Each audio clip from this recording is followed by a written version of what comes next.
spent a lifetime in a game built on precision and trust. And when my father needed a solution for his aging roof, he trusted Roof Savers. Their patent-pending Renew It 17 technology, improved flexibility, locked-in protective granules, and amazingly gave an additional 17 years back to his roof with just one application, without the cost and headache of a full replacement, and comes with a 17-year transferable warranty. In today's world, the cost of a roof replacement is just too expensive. But homeowners across America have been saving thousands with a smarter option, thanks to Roof Savers and their patent-pending Renew It 17 roof preservation technology. Instead of spending tens of thousands on a full roof replacement, Renew It 17 will extend the life of your roof by 17 years with a single application. Listen to our national spokesperson, Larry Mize, who captured one of golf's most prestigious major titles. Renew It 17 is engineered with micro-craze VR, rock-lock polymer protection, and UV shielding technology, the most advanced roof preservation system available today. This is the greatest invention going forward to save your home, your house, your roof. You're not doing anything to environment. You're not throwing shingles in the trash cans. And the insurance companies all over ought to be very excited about this product. And that's why I'm proud to stand with a champion like Roof Savers. They saved my father's roof. Why not let them save your roof too? America's #1 choice for roof preservation is Roof Savers. Save your roof, save your money. You've been in a car wreck. You're injured, your car's totaled, you're stressed out, and you don't know what to do. You feel like your life is turning upside down. Let's get your life turned back around. The Live 5 for 6 Skyview Network, sponsored by Terry Lambert Hyundai.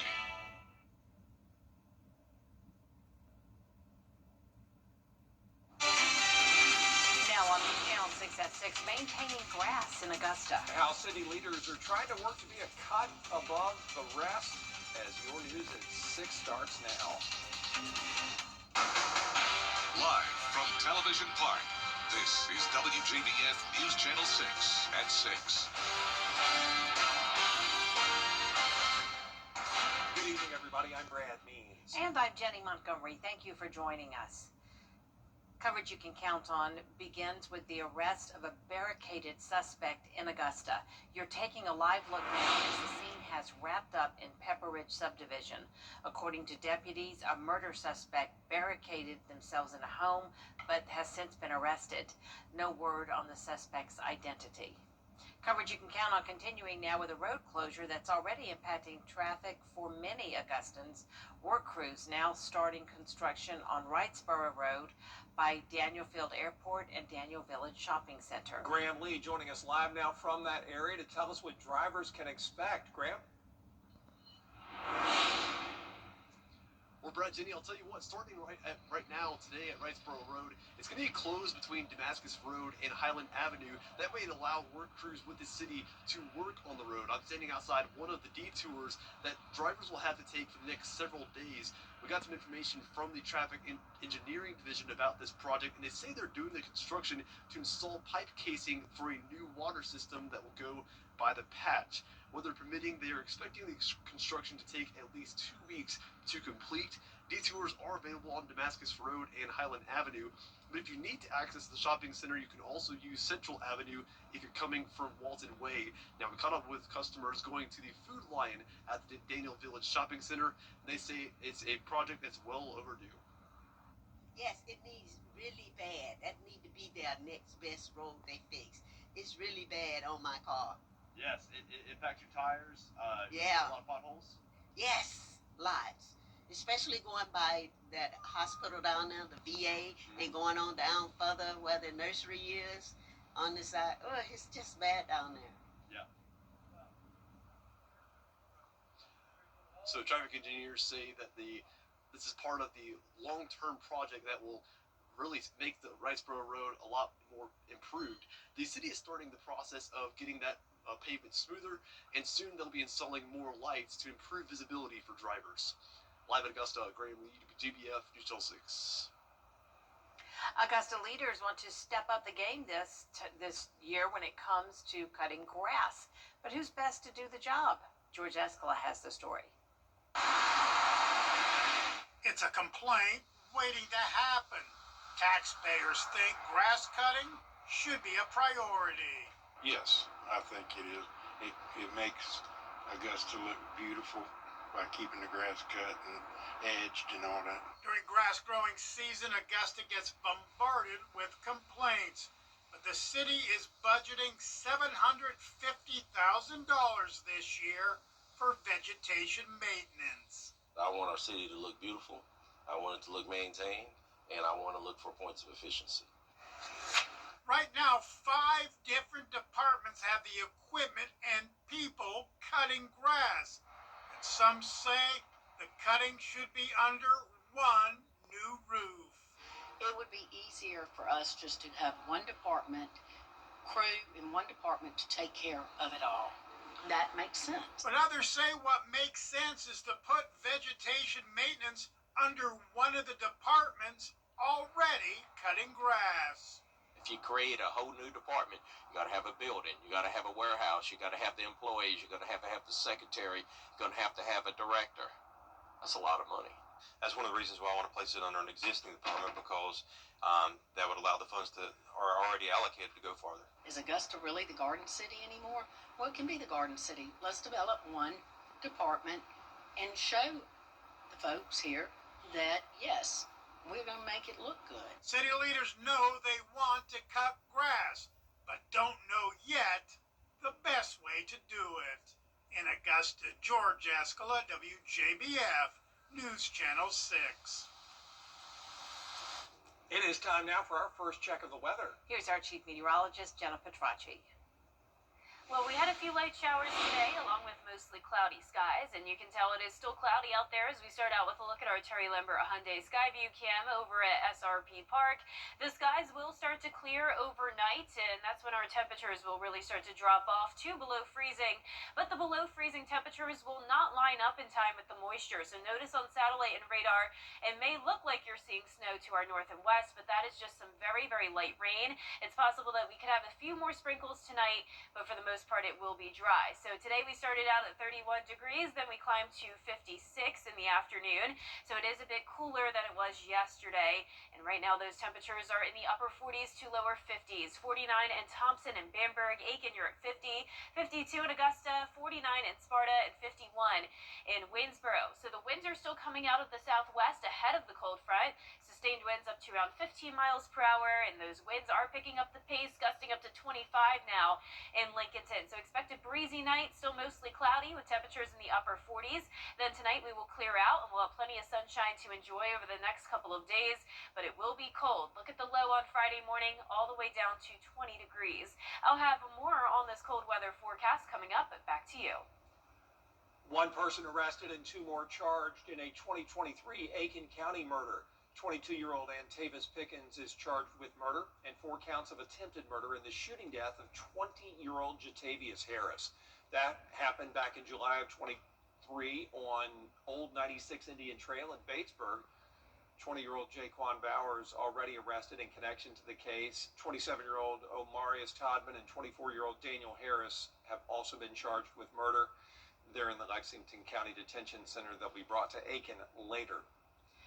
Former South Carolina State Representative R.J. May has been sentenced to 17.5 years. Carolina's health department says the state has the largest active measles outbreak in the country. Taylor Farmer has that. Health experts say hundreds of measles cases have been confirmed in South Carolina, and officials say the spread is centered here in Spartanburg County.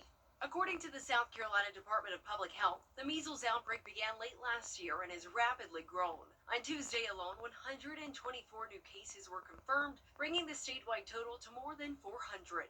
DPH says measles is one of the most contagious viruses in the world, spreading most easily among unvaccinated individuals. Health officials say some people may not realize they're infected and continue going out in public, leading to multiple exposures across the upstate. Doctors say most cases are among children ages 5 to 17, an age group with some of the lowest vaccination rates. Officials point to schools as a major driver of the outbreak. Health officials say breakthrough cases are possible, but far less likely in vaccinated individuals, while doctors warn measles can cause serious complications, including pneumonia and long-term immune damage. It is going to continue to spread very quickly through populations that are heavily unvaccinated because it's just so contagious. State leaders are highlighting Georgia's legislative priorities at the annual Eggs and Issues Breakfast in Atlanta. Governor Brian Kemp says he wants to reduce or eliminate state income tax and make housing more affordable. Augusta Mayor Garnett Johnson says he hopes lawmakers focus on roads, bridges, and infrastructure. Augusta is Georgia's second oldest city. We have very old and dated infrastructure. Having the ability to make upgrades, whether it be resurfacing projects or whether it be critical infrastructure to drainage issues, is so important that we seek help not only from our state partners through Governor Kemp, but also at the federal level to make sure that we're able to make those necessary repairs and updates to that aged infrastructure. Governor Kemp will outline his full budget priorities on Thursday in his annual State of the State address. The City of Augusta's day at the state capitol is February 2nd. Aiken County tightening enforcement on unsafe homes and nuisance properties. They're doing it with new ordinances. They outline how complaints are handled from inspection to hearings, and they set clear steps for repairs or demolition with the chance for property owners to appeal. And people are complaining about it. They're tired of being in a county where they're just overlooked and they don't have the same services as if they lived in a municipality. It cleaned up. How are we going to attract new businesses and growth to our area if we don't clean up what we currently have? An unfit dwelling, for instance, is considered a nuisance. The penalty up to $500 or 30 days in jail. That's a misdemeanor. Leaders say they'll evaluate these new rules and adjust things if they need to, but the changes do take effect immediately. Coming up, selling AI chips to China. Why some lawmakers are concerned about trade next. News Nation Tonight. Businessman. Chief Meteorologist Jennifer Tracci is back with us. Well, it is already pretty chilly out there, and it will only get colder, especially as we get towards Friday, 20 degrees in the morning. And then on Sunday, we will be tracking the possibility of a winter mix. I'll have the latest when we return. You've been in an accident, and you're thinking, It's the January clearance event at Weinberger's. Everything must go. Top quality brands, accessories, and more. tons of in-stock merchandise ready for immediate delivery. Can you really get all this at prices better than the internet? Yes, you can. When it comes to law firms, there is such a thing as too big and too small. When you've been injured, you need me, Chris Hudson. At my law firm, we'll treat you like family and make sure you're taken care of. Call me, Chris Hudson. You can't always choose the weather, but you can choose your weather app. Go with the most accurate and most trusted, the Live 5 for 6 mobile app. Download it today. Now, your most accurate forecast with WJBF Live 5 for 6. Welcome back. We have a pretty cool view here on our Terry Lambert Hyundai Skyview cam over at Augusta Regional Airport. You can see a little bit of clearing, but overall those clouds are lingering as a cold front is pushing through. That's bringing us breezy winds out of the southwest, only sustained up to 7 now in Augusta, but those winds are gusting up to around 25 miles per hour across the CSRA. We're at 52 degrees, dew points in the lower 40s, and temperatures are now starting to fall into the upper 40s, but we are still well above freezing all across the southeast, and that is a key factor in the forecast, because imagine if it was freezing right now, all of this rain would be winter weather. And I know it may look like it considering it's that blue shade, but that just means very, very light rain. So tonight we are not expecting winter weather, just a few stray light showers, but once the moisture exits the region, we will have that colder air settle in. Skies will clear tomorrow morning, and we will get down to around 29 degrees, and with those winds coming in out of the northwest, it'll be feeling more so like the low 20s. Expect gusty winds over the next several days, especially on Friday, up to around 35 miles per hour, and that's going to make this cold air feel even colder. We are dropping to the 20-degree mark on Friday morning, which will be a hard freeze, so remember to protect the 4 Ps, including the pipes, because whenever we hit 20 degrees, that's when the pipes have a higher chance of freezing. But I know what the main question is It's will we see snow, and our best chance of that will be on Sunday, and it is becoming more and more likely today as our models are showing a coastal low develop. Now the question is, will this low actually form, and if it does, the exact location of it will determine the impacts we see. So here's our latest futurecast tonight at 8 p.m. You can see that rain really breaking apart, so by the time we get to tomorrow morning, we are clear with that northwest breeze coming in. It's going to be sunny and dry on Friday as well with that very cold air in place. Then a little bit warmer on Saturday. We'll have a south wind again, a bit more cloud cover, a stray light rain shower possible. And then notice this cold front that's approaching us could potentially spin up that area of low pressure. This is still a changing forecast, and we'll start to have more certainty tomorrow. But our models are showing that widespread snow moving into the southeast on Sunday morning, impacting the CSRA even into Sunday afternoon. And that's because this low is pretty close to the South Carolina coastline. If this were to change and move further out to sea, then it would be our southeastern counties more likely to see those impacts. But we will continue to keep you updated on that.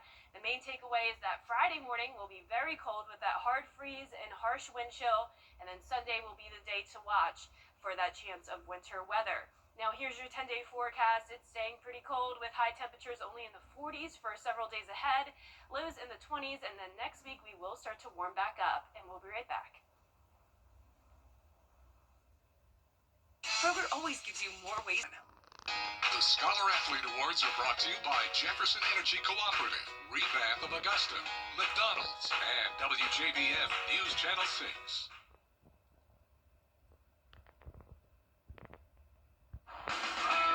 Now, WJBF sports coverage you can count on. Well, I am here at Christenberry Fieldhouse. It is currently halftime right now. AU leading USC Aiken 32-16. I've got the Josie band right now playing behind me. We've also got some fans with rally towels. This is the main giveaway here, and the first 300 students also get a free t-shirt. Now, the Jags looking to redeem themselves on the court this year as the Pacers swept the series last season. The Jags lead the overall series 54-33 with Augusta point guard Kendon Homer believes that this atmosphere here behind me can have a major impact in tonight's outcome and can help fuel them for the rest of conference play. It's a huge advantage. Our coach prides us on being in the gym every day, so these rims should be our best friends. And just having the support of friends and family from locally, the energy in the gym kind of fuels us as a team. So that's why we kind of pride ourselves on trying to be loud when we come into practice. So having everyone else supporting us behind that will ultimately just make us that much better. Now tip-off for the men set for 7:30 p.m. The women are going to be starting their second half here shortly. Now it's also time to honor our Scholar Athlete of the Week. That is Jack Rhodes from Aquinas High School. He's a standout football player, played both wide receiver and quarterback throughout his career at Aquinas. The senior compiled more than 5,000 yards, 67 touchdowns in his 4 years on the team. Let me take his talents to play at the ACC at the University of Virginia. And academically, he has over a 4.0 GPA. He takes 8 AP courses, volunteers his time with the Boys and Girls Club. Also, he coaches U15 football. The school's pretty challenging. They push you to your limits, and to be recognized for something academically is nice. It's been kind of fun getting to see every part of the game, just trying to do whatever I can to help our team win. He stays motivated with that, but then you throw in some tough classes, big rigor. But he rises to the occasion and he does well. Since he was a kid, he's always been all in on anything he does. He would be in the backyard till dark, whether he's playing, by himself or throwing with me or a neighbor, and he's always 100% what he's doing. We get a lot of kids nowadays that know the game as well as he does. I'm grilling my 5-year-old every night, so he's like Jack. Jack knows every position. You don't have to sit there and draw everything for him. He can speak football with you. Not many kids can do that. He's just the ultimate team player. Congratulations, Jack, on behalf of And congratulations again to Jack on his Scholar Athlete Award. That's it for sports. We'll be right back. It's the last call for clearance at Boy. Long live the lazy.